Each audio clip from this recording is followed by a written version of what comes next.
Okay. This is how you're going to do my project. Remember, you cannot use my example, but you can follow it. So you're going to pick a point in the top right quadrant. And you're going to draw it. And then you're going to stab there. Remember, if you're having trouble stabbing, put some paper underneath. And make sure that your pencil is as long as the needle.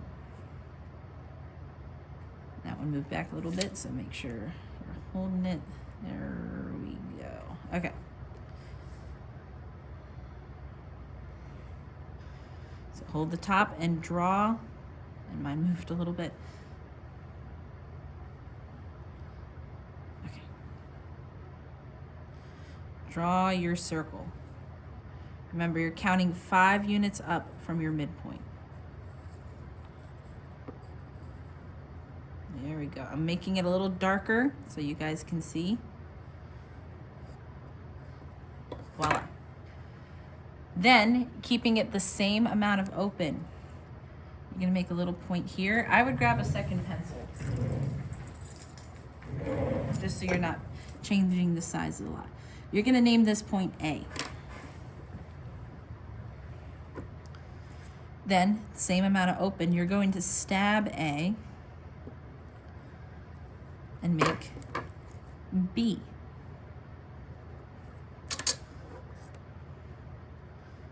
Stab B, make C.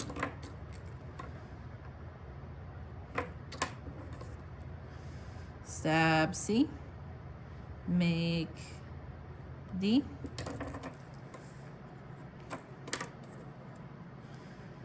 Stab D, make E.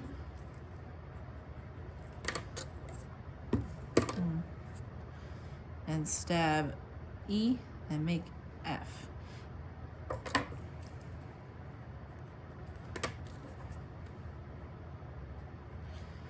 This should be able to stretch to A, which basically does. Okay.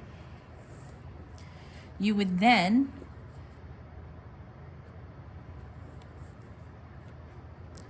take your normal pencil and make the lines.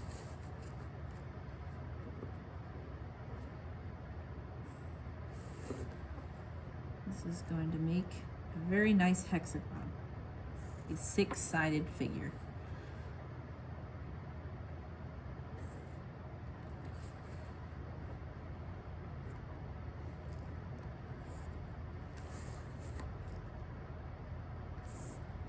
Okay. You have a printer paper, but I have this paper. I would then write the coordinates of these. A is somewhat easy, so we can count from here. 0, 1, 2, 3, 4, 5, 6, 7. So I'd put 7 here. And then 1, so this would be 0 again. 0, 1, 2, 3, 4, 5, 6, 7, 8, 9. 9. And then you would do that for the rest of the points.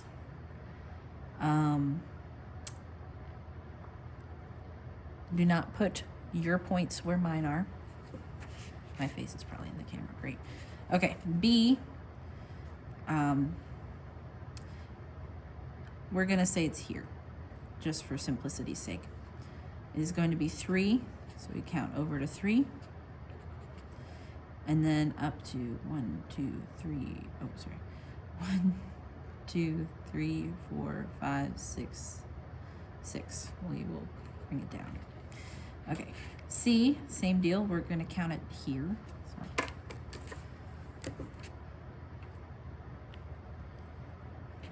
Okay. C would be count 0, 1, 2, 3. 3. And then up to 1, 2. Okay. And then for D, we actually have to go down. So we can go 1, 2, 3, 4, 5, 6, 7. So it's 7 over. See how it matches up with A? And just 0, 1. Since we went down, it is negative 1.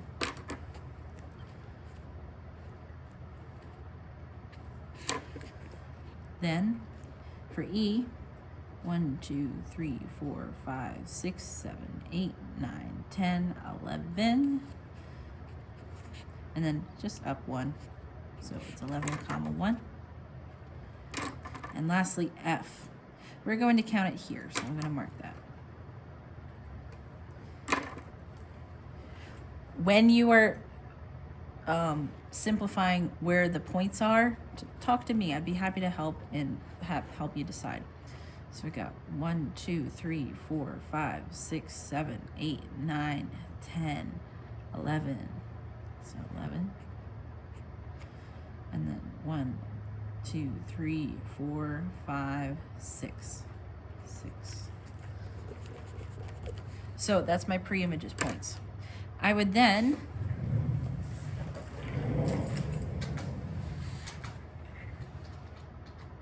using the vector information, we need to move -8, comma -13. Excuse me. So we would do 7 minus 8, which is -1. 9 minus 13,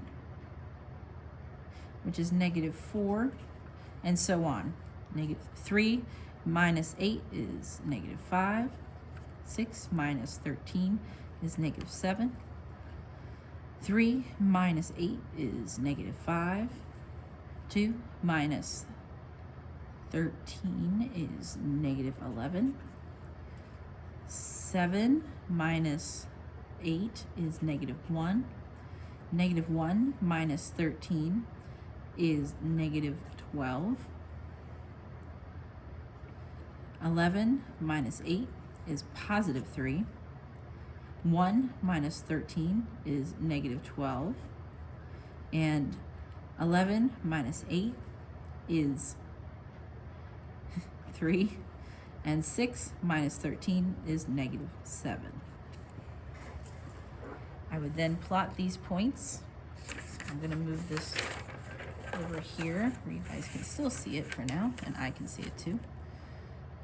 And I'm going to fold it a little bit. Okay. So A prime would be -1 down to -4, and that's A prime. I'm going to use pencil for now. I may use Sharpie later.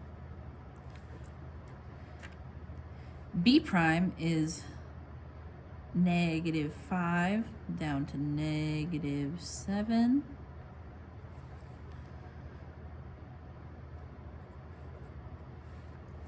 C prime is -5 down to -11.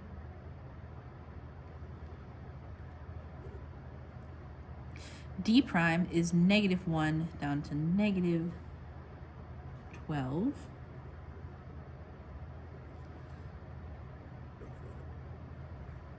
Don't worry if you're not moving as fast as I am. I've done this for years longer than you have. 3, comma 12, so over to 3, down to -12, excuse me, is, hold on, I think I did that wrong. This would be -1 minus 13, which is -14. It's a little bit different. -14 is D prime. So let's just make sure 3, 6, 9, 12, 14. And see, I made a mistake. Okay. So this is D prime, and that's why we do pencil. Anyway, we go over to 3, down to -12, and that is E prime. And then we got F prime, which is over to 3 and then down to -7. F prime. Now I'm going to use my Sharpie just to darken it up a little bit and make it a little easier to connect them.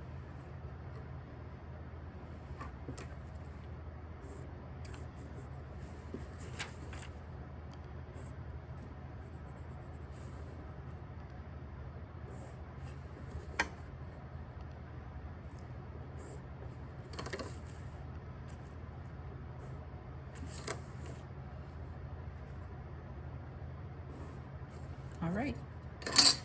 I have now redrawn my hexagon a little more evenly, so that's nice. I would then write a short explanation about how I could use this in real life. So, for example, when my mom's horse was sick, we had to keep her in a pen, and I will draw this better. We had to keep her in a pen in a corral.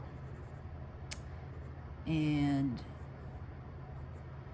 she would eat all the grass in the corral and then get very grumpy because she was hungry. So we would have to move the corral each and every day. And we kind of ran out of places to put it because she would eat all the grass. So we had to start plotting out where we would put the new corral placement. So I would write a little story about that, write a little explanation of how I would use it. I want 5 sentences. You can come up with multiple ways to use it. You can come up with one way and explain in detail how you would use it. Once you're done that, I want this for geometry block 2B.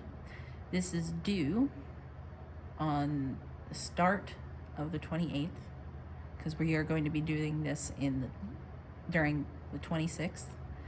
And on geometry A, block 4, it's going to be due the 29th, because we are going to do this during the 27th. So you're going to turn this in to me that morning or that afternoon, 28th and 29th. I will say, okay, looks good. And then I will need you to sharpen up any of your writing and decorate this. At the end of the video, you will see a better drawing of a horse inside the pen. Anyway, this is how you would do the project. You cannot do corrals. You cannot do horses. Think of something else, okay? And do a good job on the art. Thank you.